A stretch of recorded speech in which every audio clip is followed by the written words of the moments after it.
Bonjour, j'espère que tout le monde est bien installé derrière son écran. Je me présente, je m'appelle Richard Petitssigne, j'habite un petit village qui s'appelle Bréhémont, en Touraine, au bord de la Loire, entouré de châteaux et de vignobles.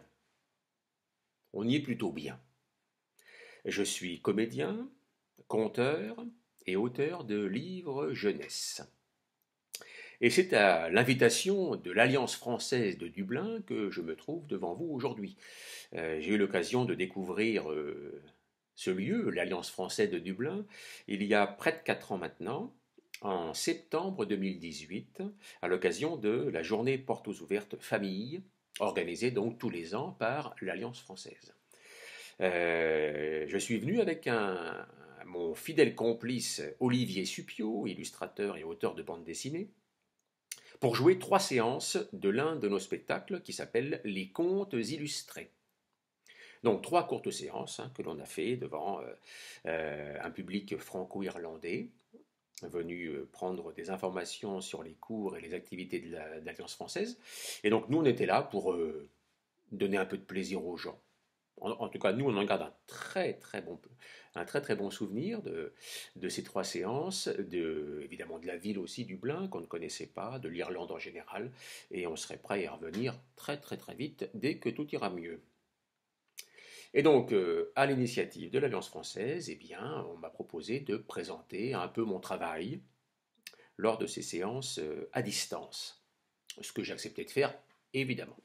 Donc, comme je l'ai dit, je suis comédien depuis 30 ans maintenant, conteur depuis un peu moins longtemps, 20 ans quand même, et auteur de livres pour enfants.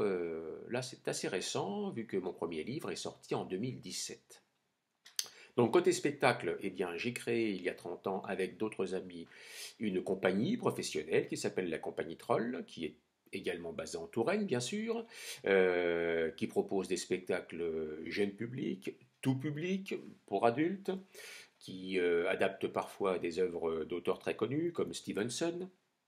On a adapté son fameux roman, le meilleur roman d'aventure jamais écrit, hein, L'île au trésor, voilà, que j'ai adapté sous forme de monologue et que j'ai joué pendant plus de 10 ans, environ 300 fois. Voilà, un grand souvenir pour moi de faire le pirate pendant des heures et des heures.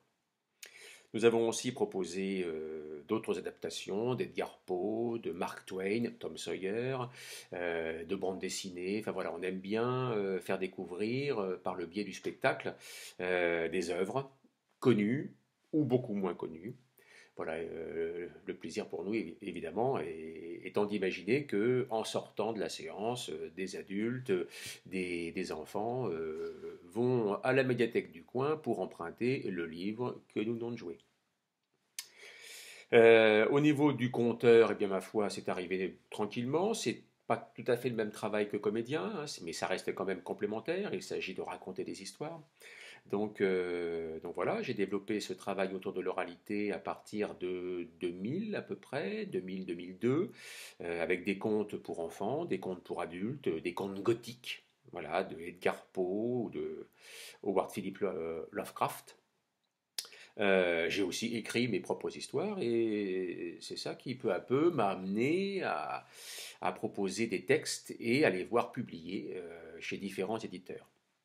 Donc, comme je le disais, mon premier livre est sorti en 2017. Je crois qu'il est trouvable à la médiathèque de l'Alliance française, car je l'avais laissé. Il s'agit donc de celui-ci. Le pirate, le plus terrible du monde. Une aventure terrible de pirates. D'une élection de 4 pirates, lequel sera le pirate le plus terrible du monde. Évidemment, je ne vous dis rien, hein, mais si vous le souhaitez, je pense qu'il y est encore à l'Alliance française. Comme ce livre a plutôt pas mal marché, eh bien ma foi, l'éditeur m'en a proposé un deuxième, qui est sorti un an après. L'équipage, le plus terrible du monde. On retrouve toujours Eusèbe, le perroquet, le voici. On peut lire celui-ci sans avoir lu le premier, bien sûr, hein, ce n'est pas une suite, c'est une autre histoire. Encore avec des pirates, bien sûr. Et puis, comme le second a bien marché, eh bien, l'éditeur m'en a proposé un troisième, que j'ai bien sûr accepté. Je suis poli, moi, j'accepte toujours quand on me propose des choses. la pirate la plus terrible du monde. La pirate. Ça fait du bien. Donc voilà, toujours avec Eusèbe, hein, bien sûr, le perroquet, il est toujours là. Et il va devoir, cette fois, essayer de faire admettre à un gros lourdingue de pirate que les femmes ont toute leur place sur les bateaux. Pas facile. En même temps, j'écrivais d'autres petites choses et chez un autre éditeur qui s'appelle L'Atelier du Poisson Soluble, alors que les pirates c'est chez Glénat Jeunesse, eh bien, à l'Atelier du Poisson Soluble, une super petite maison d'édition qui propose des textes toujours très drôles et qui a l'intérêt d'être assez barré dans ses choix. On peut quand même bien se lâcher sur des thèmes pas forcément toujours abordés par la littérature jeunesse. J'ai donc pu écrire celui-ci, un recueil d'histoires, de 11 histoires, le fennec le plus menteur du monde, voilà, où on trouve un fennec, bien sûr, mais aussi un squelette, un fantôme, un enfant ennuyeux, un paparazzi, voilà, 11 histoires assez rigolotes, plutôt pour les enfants à partir de 9-10 ans. Et puis ensuite, eh bien, j'ai pu proposer également ce recueil de contes 2 ans plus tard, donc en 2020, les contes barrés du supermarché, où je me permets de me moquer un poil de la grande distribution. On a le droit. Donc voilà, cette histoire un peu bizarre, un peu barré, comme l'indique le titre, là aussi pour tout public à partir de 10 ans. Donc voilà, avec des titres un peu zarbi, genre Coup de chaud au rayon surgelé, La vie rêvée d'un caddie. Voilà. En tout cas, moi, je me suis bien amusé. Puis, les choses ont continué. Voilà, c'est que quand on commence à écrire des livres, on y prend goût. Et j'avoue que les histoires viennent, et on les propose, et parfois bah, les gens acceptent de les publier. Et ainsi, en 2020, en décembre 2020, est sorti un livre qu'on aime beaucoup, que j'aime beaucoup. Et quand je dis on, parce qu'en fait, on a pu le faire avec mon fameux complice Olivier Suppiot, celui qui m'avait accompagné à Dublin. Voilà, c'est notre premier livre en commun, Le Lama Cacadois. C'est édité par Déron dans l'eau, là aussi une maison d'édition très militante et qui propose de très jolies bandes dessinées ou albums jeunesse, voilà, qui permettent d'aborder plusieurs sujets où l'on peut débattre avec les enfants. Celui-ci, c'est sur la différence. Accepter sa différence. Et donc notre ami Pedro, le lama, se croit vert. Ce n'est pas l'avis de tout le monde. Non, certains le voient jaune verdâtre, vert jaunâtre. Bon, il devra aller demander conseil au Grand Condor, là-haut, là, dans les Andes, hein, au Pérou, pour avoir sa réponse. Le lama cacadois. Et ce lama cacadois est le premier d'une série, en fait. Voilà. Donc, dès le mois d'août prochain, là, dans quelques semaines, paraîtra le deuxième album de cette série, toujours illustré par mon vieux complice Olivier Suppiot. Il s'appellera L'épopée de Pépé, Pépé étant un paresseux, le paresseux le plus paresseux du monde. Puis le troisième est déjà dans la boîte. Il sortira au printemps 2022. Il s'appellera La poche à pétoche. L'histoire d'un jeune kangourou qui a très peur du monde et qui ne veut pas sortir de sa poche, malgré tous les efforts de ses parents. Et pour Noël 2022, ça repousse un peu loin, hein, eh bien il y aura une quatrième histoire qui est aussi écrite et qui s'appellera, normalement ça peut encore un peu évoluer, L'hiver de Javert. Javert étant un raton laveur. Cela se passera au Canada et le raton laveur ne préparera pas assez l'hiver qui approche. C'est tout ce que je peux dire pour l'instant. Plus récemment, 2 autres livres sont sortis. Voilà, je vous les montre encore. Hein. Aldrich, le Viking Pacifique, toujours chez Glénat Jeunesse, toujours illustré par Mélania Lague, celle qui illustrait les pirates. En fait, c'est de sa faute si ce livre est sorti. Et oui, Mélania Lague un jour m'a demandé comme ça, en discutant, m'a dit simplement, j'aimerais beaucoup, j'adorerais dessiner des vikings et des dracars. Comme moi-même j'aime beaucoup les vikings et les dracars, eh bien, presque autant que les pirates, c'est pour dire, eh bien, j'ai écrit une petite histoire de vikings et de dracars. Je l'ai proposé à Mélanie, on a discuté, on l'a amélioré, et quelques mois plus tard, sortait donc toujours chez Glénat Jeunesse. Aldric, le viking pacifique. Oui, être pacifique quand on est viking, c'est pas très bien vu par sa famille. Donc le pauvre Aldric va devoir se battre beaucoup, mais se battre pour faire passer ses idées, et non pas avec une hache ou une massue, aux grandes dames de sa famille. Je ne vous dis pas comment ça se finit, bien sûr. Et enfin, et là c'est le seul moment où je peux remercier le confinement, c'est que cette période bizarre m'a donné du temps. Et oui, on ne pouvait plus jouer, les tournées étaient clouées au sol. Donc j'ai eu beaucoup de temps, et j'ai eu le temps donc d'écrire mon premier roman jeunesse. Il est sorti le 1er avril, et c'est même pas un poisson. La Cité des squelettes. 180 pages d'humour avec des os. Voilà, une petite fille, Jacinthe, déménage souvent à cause du métier de ses parents, qui sont artistes, la pauvre. Et avec son gros chien, Ventouse, il est là, celui qui ressemble au Yeti, il déménage donc et arrive pour un contrat du père à la Cité des squelettes. Et il y a des vrais squelettes dans la Cité des squelettes. Ça, je vous laisse découvrir. Alors, tous ces livres, bien sûr, sont disponibles dans toutes les bonnes librairies de France et d'ailleurs. Certains même sont traduits, comme Le Premier Pirate. On peut le trouver en espagnol, en italien, en catalan. J'espère qu'un jour, l'un de ces livres sortira en Irlande. Sait-on jamais. Bon, allez, j'ai assez causé. Maintenant, si vous le souhaitez, eh bien, je vais vous raconter une petite histoire. Bah oui, je suis quand même là pour ça. Un petit conte traditionnel, très connu, issu du folklore russe. Donc, si vous avez des enfants un peu près là, appelez-les, ramenez-les, car je vais raconter là, maintenant, tout de suite. Baba Yaga. Il était une fois un homme qui vivait seul avec sa fille. Ils étaient très heureux tous les deux, jusqu'au jour où l'homme décida de se remarier. Il épousa donc une nouvelle femme, et aussitôt cette nouvelle femme détesta la petite fille. Elle ne songeait qu'à l'embêter, voire à s'en débarrasser. Un jour que le mari était parti en voyage, la méchante femme appelle la fillette et elle lui dit « Tiens, va chez la voisine, là, me chercher du fil et une aiguille. » Or, la voisine n'était autre que la Baba Yaga, une ogresse qui mangeait les enfants. Avant d'y aller, la petite fille décide d'aller voir sa tante pour demander conseil. Elle habite une petite maison à l'autre bout du village. La fillette raconte son histoire, sa tante écoute, puis elle réfléchit, puis elle dit « Tiens, prends ce panier. Dans ce panier, il y a un bout de jambon et un morceau de pain.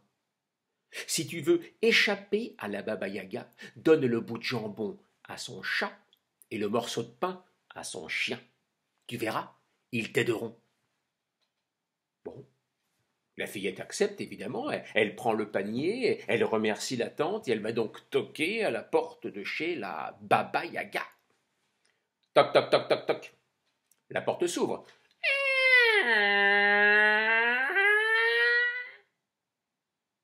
Et l'ogresse apparaît. Elle est énorme. Elle a des chevilles grosses comme des mollets. Des mollets gros comme des cuisses. Des cuisses grosses comme un ventre. Un ventre gros comme 10 ventres. Elle a une grosse tête, avec des yeux rouges, une grande bouche, avec des dents à l'intérieur. Pas beaucoup, mais très pointues. La fillette prend une petite voix, puis elle lui dit « Bonjour madame, voilà, c'est ma belle-mère qui demande si vous n'auriez pas du fil et une aiguille. »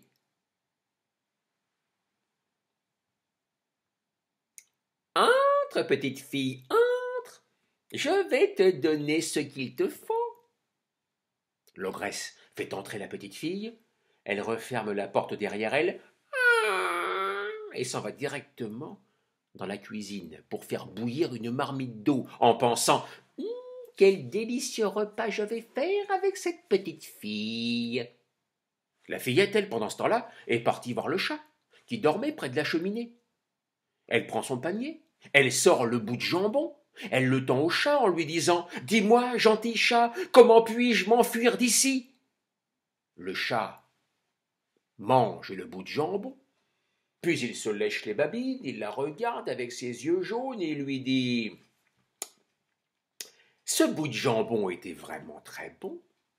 Tiens, prends ce foulard magique.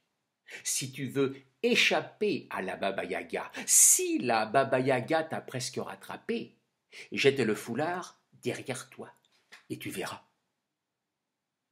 Bon, la fillette prend le foulard, elle le met dans le panier, elle se dirige vers la porte. Le chien arrive en aboyant. Alors la fillette prend le bout de pain. Elle le tend au chien en lui disant « Dis-moi, gentil chien, comment puis-je m'enfuir d'ici » Le chien avale le bout de pain. Puis il remue la queue, il la regarde et lui dit « Ce bout de pain était vraiment délicieux. Tiens, prends ce peigne magique. Si tu veux échapper à la Baba Yaga, si la Baba Yaga t'a presque rattrapé, jette le peigne derrière toi et tu verras. » Bon, la fillette prend le peigne, elle le met dans le panier et elle part en courant. Dans la cuisine, l'eau commence à bouillir. Alors l'ogresse vient chercher la petite fille. Mais là, elle voit le salon vide, avec juste le chat, le chien. Elle pousse un cri de colère, l'ogresse. Elle prend le chat, le remue comme ça en lui disant « Et toi, le chat, pourquoi n'as-tu pas retenu cette petite fille ? Elle m'a donné un bout de jambon. » Ah ! Elle jette le chat, elle prend le chien par la queue, le remue comme ça dans tous les sens en lui disant « Et toi, maudit cabot, pourquoi n'as-tu pas retenu cette petite fille ? Elle m'a donné un bout de pain. » Ah ! Elle jette le chien et elle court, l'ogresse, elle court après la petite fille. Elle court, elle a presque rattrapé la petite fille. Elle tend un bras pour attraper la petite fille. La petite fille se rappelle de ce qu'avait dit le chat. Elle prend le foulard magique et le jette derrière elle. Aussitôt, apparaît entre l'ogresse et la petite fille une rivière, une véritable rivière. L'ogresse s'arrête et pour poursuivre, elle doit avaler toute l'eau de la rivière. Elle aspire l'eau, elle reprend la course. Elle court encore, l'ogresse, elle court toujours, elle a presque rattrapé la petite fille. Elle tend encore un bras pour attraper la petite fille. La petite fille se rappelle de ce qu'avait dit le chien. Elle prend le peigne magique et le jette derrière elle. Aussitôt, apparaît entre l'ogresse et la petite fille